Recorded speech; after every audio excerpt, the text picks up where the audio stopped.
month's edition of Israel Vision, you will see why the Lebanese border has become the focus of world attention as Israeli guns blast Islamic fundamentalists for firing rockets into Israel. Can Israelis depend on Syrian President Assad to uphold peace and stability in a new Middle East? What does the future hold in store for Israel's friends in the South Lebanon security zone? How will Yasser Arafat influence the Israeli Arab vote in the upcoming elections? Join your Israel Vision hosts, filmmaker and author Jay and Maridel Rawlings, for a biblical perspective on the violence of Lebanon, and visit a Galilee sheep farm. Habakkuk 2:17 says, "For the violence of Lebanon shall cover thee," an appropriate scripture describing the situation along the Israeli-Lebanese border, as many spend their days and nights in bomb shelters, and fighting rages from the Mediterranean coast to the foothills of Mount Hermon. Just here a few meters away from the Lebanese border in northern Israel, behind me is a military installation of the IDF. And just beyond the border, the Hezbollah, Party of God, have been lobbing rockets into Israel on a regular basis, hundreds and hundreds over the last few weeks. As a retaliation, the Israelis have decided to begin what's called Operation Grapes of Wrath. And the idea is to get the Hezbollah back out of the security zone. Israeli 155mm artillery batteries and helicopter gunships deliver blistering attacks on South Lebanon in response to Hezbollah rocket barrages against northern Israeli communities.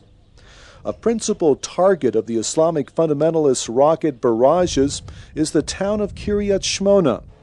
The streets of the city are almost deserted, as local municipal authorities maintain operations from an underground bunker. Town Council spokesman Yoram Mizrahi. How many people are here now at the moment, out of the population? What percentage? I estimate that there are presently 6,000 people remaining in Kiryat Shmona. Since the start of Operation Grapes of Wrath, the Army and the municipality together have evacuated 4,000 people, while another 10,000 left using their own private means. Those remaining spend most of their time in bomb shelters. Under the circumstances, we try to help the people in every way we can. We provide psychological counseling, and we maintain the shelters providing food and equipment. But it's difficult to stay in shelters over a prolonged period of time. It is not pleasant. It's like being in a cage. Some families opted to remain in Kiryat Shmona, like this woman along with her 9 children and 20 grandchildren.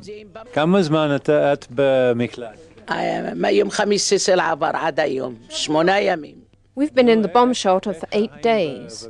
We have everything we need here, thank God, and we'll stay here until the Katyushas come to an end. I'm not afraid for myself, but I am fearful for the children. The U.S. ambassador came to visit us in the bomb shelter. As you can see, we have our picture in the newspaper from the visit. We won't leave Kiryat Shmona because of the terrorists.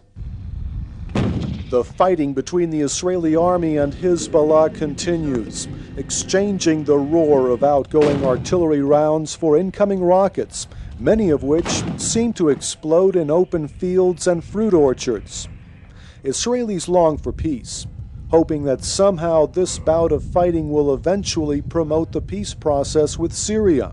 Do you see any hopes of a change in the future with regard to the situation? Of course, I think that after this little operation, everything will be changed, and it will be there will be more ability to make peace when the Hezbollah will be weaker. Peace is best for all of us, for them and us. Peace is good. This artillery fire will pressure the Syrians and Hezbollah to make peace. Speaking in the Israeli parliament, the Knesset, Prime Minister Shimon Peres defines Israel's limited objective as a struggle for a ceasefire. He reiterates that full peace will materialize only through negotiations with the Lebanese government and, above all, Syria. Peres links the Katyusha rocket attacks and recent suicide bombings in Jerusalem and Tel Aviv to the same source, namely Iran, but he is careful not to blame Syria. Peres defines South Lebanon as Iranian-occupied territory under the dominion of the Iranian-backed Hezbollah, which he describes as cowardly shielding behind Lebanese civilians while launching attacks against Israel. For this operation, the Prime Minister has the support of the right-wing opposition, led by Benjamin Netanyahu. However, Israeli Arab Knesset members are furious over Peres's Grapes of Wrath venture, lambasting him as a child killer. Arab Communist Party Representative Hashem Mahamid and others are ordered to leave the assembly after refusing to come to order during Peres's speech. Unprecedentedly, Israeli Arabs, who make up 14% of the Israeli electorate, threaten not to vote for Peres. Such a threat, if implemented, would cost the Labour Party leader the May 29th election. Among the Arab population, we have a problem with Mr. Peres. I'm speaking about the majority of my people, Palestinians inside Israel, who believe that Mr. Peres has crossed the red line when he declared war against Lebanon and caused the death of 150 Lebanese, innocent Lebanese. I'm not going to vote for the name of Peres as a better name or more beautiful name than the name of Bibi Netanyahu. I'm going to vote for the acts and the program of the person, of the man himself. If Mr. Peres is playing the same role as Ariel Sharon in '82 in Lebanon, and of Rafael Eitan, the chief of staff in '82 in Lebanon, I don't know why should I vote for him. I think that Mr. Peres should prove that he's different, so that he will make it easy for me to vote for him. At the sound of the siren, the entire country stands at attention on Memorial Day, remembering Israel's fallen soldiers during a half-century of wars. This somber occasion is followed by Independence Day, celebrated around the family barbecue by many Israelis. This year, the Lebanese border situation is on everybody's mind. What do you think about what's happening up north? Well, first of all, I find the situation in a way frustrating because although the Israel army is extremely well equipped, I mean, Israel has one of the best armies and air forces and navies in the world, and yet our enemy is an enemy that is spread out all over the place. They don't have any bases. I think that if Hezbollah did not fire Katyushas, we would not have this problem. We can't let them strike at us just because we're Jews and then us not respond. We don't want to kill them, but this is the only homeland that we have. Our war shouldn't be in the north. Our war should be at the table discussing with Iran. I'm concerned about our personal security. I'm very concerned that there is such a complex web of military and political motives that paralyze anything from moving ahead right now. And I feel like our population is part of it, some kind of international chess game, and we stand very vulnerable. It is a life and death question for Israel, whether or not the Jewish nation can rely on international mediation and guarantees for its security. Many right-wingers like Likud Knesset member Esther Salmovich say no. We can only think about ourselves because that's it. I don't think that we can think that somebody else can help us. Only ourselves can do it. Behind me is the city of Metula, which is the most northern settlement in the entire state of Israel, and of course just beyond that is southern Lebanon. The security zone of southern Lebanon is an area about 2 miles wide, ranging up to 10 miles wide, and going all the way across from the sea until Mount Hermon, some 40 to 50 miles. And this area is patrolled by the southern Lebanese army, which has been trained by the Israeli army. The idea is to keep the northern section of Israel safe from Katyusha attacks by Hezbollah, an Islamic fundamentalist group whose name means the Party of God. And it's their idea to put Israel into a condition of terror and fear of continual attacks on their settlements along the border. This is an unacceptable condition, and Israel has called upon their citizens to be brave and to be strong in this situation until they can resolve it by firepower. Will it happen? Will it really result in a successful elimination of Hezbollah? That's the big question. The world governments, the United States and France, are suggesting peace plans. We don't know whether they're going to work. We hope they will work. But if indeed Syria achieves their hope, which would be to control the Golan Heights, and eventually Lebanon, the whole area behind me here, Israel would be like a fish in a pond down below an enemy force on each side. So the problem is very serious considering the future of these people living in this area. Lebanon has always been a country seemingly laboring under a curse. There has been nothing but war and civil strife and anxiety and pain and suffering for the last 20 years. The Bible says that in Isaiah chapter 29 verse 17 that there is a blessing in store for Lebanon. However, that blessing will never happen until the terrorists are removed from the southern Lebanese area. Prime Minister Peres points out that terrorist attacks on Israel occurred before the South Lebanese Security Zone was established. The zone was created in 1978 because the Lebanese government lost control of the area. Peres reiterates that Israel has no territorial designs in Lebanon. He envisions a peace agreement between Israel and Syria as the cornerstone of a new Middle East based on mutual trust and prosperity. Hebrew University professor Yoshua Porat is wary of such an optimistic dream. Assad's regime is a military dictatorship based on a minority community whose members rose to high positions in the army, the Alawites. And there is a good reason to believe that once the Muslim Sunni majority recovers its position and returns to power, they would denounce everything that Assad did in the past as treacherous policy, as betrayal of the Arab cause, and then we may be left only with a piece of paper, because the territory will have been returned to Syria, but the agreement wouldn't be valid anymore. Syrian President Assad is astutely using Hezbollah to pressure Israel into making concessions.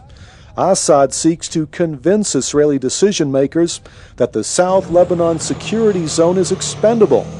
In actual fact, however, a withdrawal from the security zone would mean entrusting Israel's security to Assad and abandoning Israel's friends to a cruel fate. In South Lebanon, the citizens support Israel because Israel gives them protection. You know, we protect them, and every shooting to their village is like shooting to our citizens. So I think their army support us in 100%. Most Arabs, on the other hand, condemn the South Lebanese army as guilty of treason for collaborating with what they see as an Israeli occupation. Some of the South Lebanese that we've spoken to are afraid when Israel leaves. They're not sure what's going to happen to them. I understand them, because they were for so many years collaborators with Israel. I mean, though they have, it must be that they have reason to be afraid. Okay, I'm not afraid because I have no reason to be afraid. But there must be a reason. They should know what is the reason that they're afraid. What if you could speak to Mr. Assad of Syria? What would you say to him? Well, I think that Mr. Assad is. I don't know if I'm going to say what I'm going to tell Mr. Assad, because Mr. Assad is what he says, that he wants the Golan Heights and he wants what was occupied of his land in '67. He wants the southern Lebanon to be free. I don't think I have anything to do or anything to say to Mr. Assad. What I'm going to say is to Mr. Peres, Mr. Peres, it's time to withdraw from South Lebanon, and it's time to withdraw from the Golan Heights and the Syrian land. What are President Assad's real intentions? Can Israel actually depend on him to build a lasting peace? An answer to this question is perhaps found in the concept of Greater Syria, whereas Shimon Peres is driven by his belief in a new Middle East. Hafez Assad has a totally different vision. The Pan-Arabs regarded Greater Syria as part of their larger scheme of uniting the whole Fertile Crescent or even the Arab world. It signified their desire to enlarge and to make Syria as it should have been, as it had been, so they think, in the past. Does this include part of Israel? Yes, it covers, as I said, the mandatory territory of Palestine. So that is Israel of today, Transjordan, and Lebanon, in addition to Syria. Again, the question of peace in the Middle East is looming large in the press around the world. Can the international community, led by Warren Christopher of the United States, broker a peace deal between Israel and Lebanon? It's a difficult question because terrorist groups, Hezbollah in southern Lebanon and Hamas in Israel, have promised continued attacks against the civilian population of Israel. Israel's policy over the years has always been one of non-compromise against terrorism. And this seems to be a biblical position. Resist the enemy and he will flee from you. However, we're all hoping that some kind of a peace agreement can be worked out. But will it be peace, or will it be the politics of violence known as terrorism? That's the question when we consider violence in Lebanon. This is Jay Rawlings reporting to you from Jerusalem.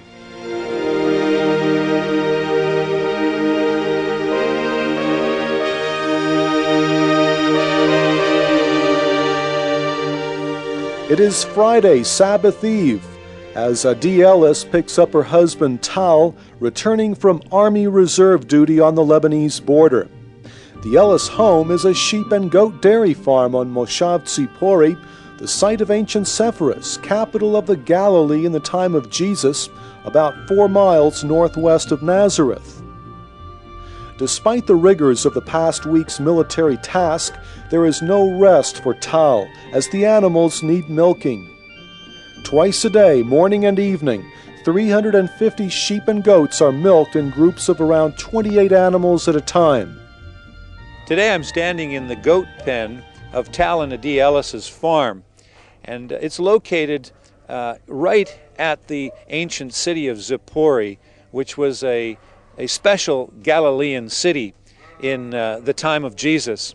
And they have come as Messianic believing Jews to establish a farm in this area.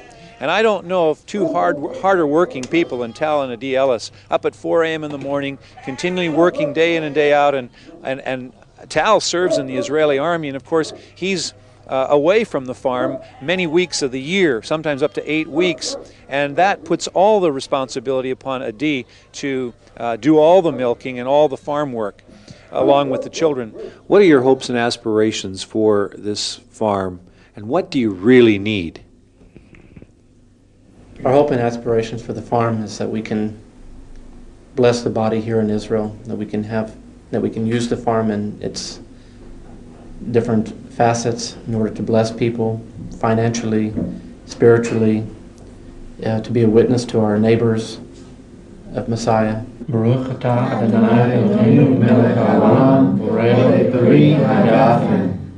than animals are cared for at the Ellis farm, which serves for all practical purposes as a community center for Messianic believers. The Ellises and their 3 children are joined by friends for Sabbath dinner, at the beginning of which they participate in the traditional kiddush, the benediction over the bread and the wine. These benedictions are said to have been formulated by the men of the great synagogue at the time of Ezra, in the early Second Temple period.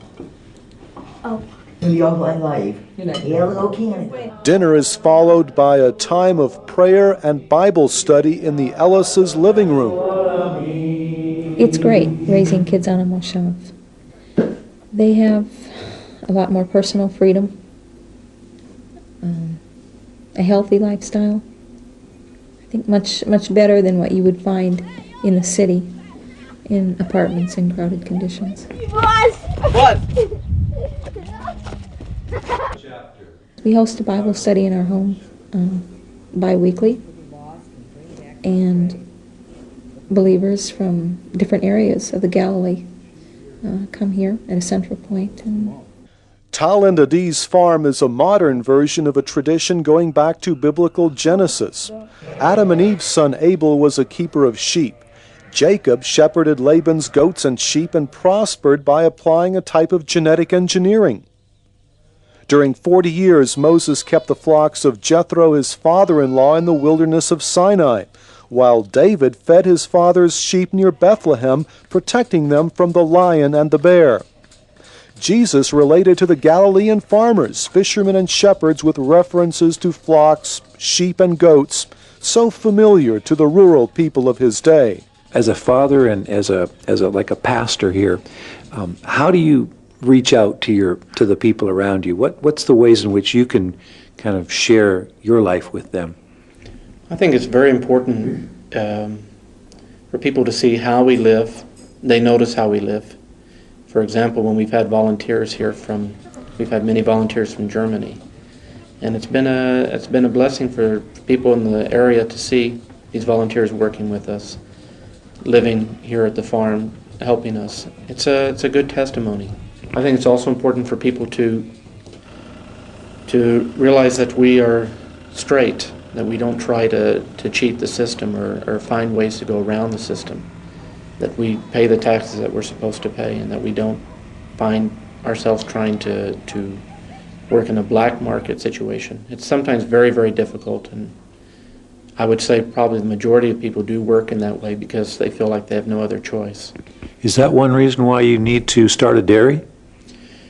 We aren't able to, because we aren't going to work in a black market situation. It's we wind up paying more taxes than the average farmer because we declare everything that we sell, and a lot of people aren't doing that. So it's a situation that kind of puts us between a rock and a hard place. The difference between success and failure for the Ellis farm lies in a hoped-for future transformation of this presently empty building into a cheese dairy. Financial investors are needed. How would that help you in your farm if you got the dairy going? It would make a world of difference. As we sell the milk to the co-op, we get paid a very low price in world standards. And with that same milk, if we convert it into cheese and sell it wholesale, we're talking at least 5 or 6 times more. That's, as far as I'm concerned, that's the only thing that we can use in order to really, only thing that we can really do to get in a much better position would be the dairy. Without it, I don't see how we can continue this way. I'd like to encourage you to consider helping Tal and Adi to become profitable cheese farmers, making cheese in this dairy, specialty cheeses from Norway and from France and from Denmark that they can actually recreate and make here. And today in Israel we have many new malls that have come in with their specialty shops in them, that the demand is there. It's just a matter of producing this cheese. And I believe that this farm will soon be a very productive farm and a very profitable farm that will be a real testimony in this land. And I'd like to encourage you who are watching there today to stand with them. If you'd like to participate with Tal and Adi in this project, you can write to us at Israel Vision. We'll pass on your name to them, and they can send out to you ways in which you can help participate in their special project and help keep them in this land, which I believe is a vital part of God's end time plan.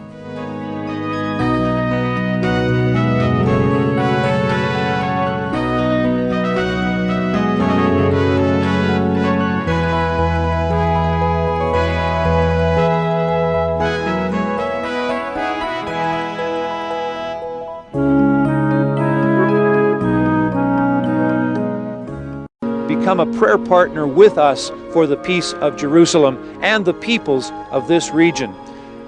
Thank you very much for standing with us, and may God bless you from Jerusalem.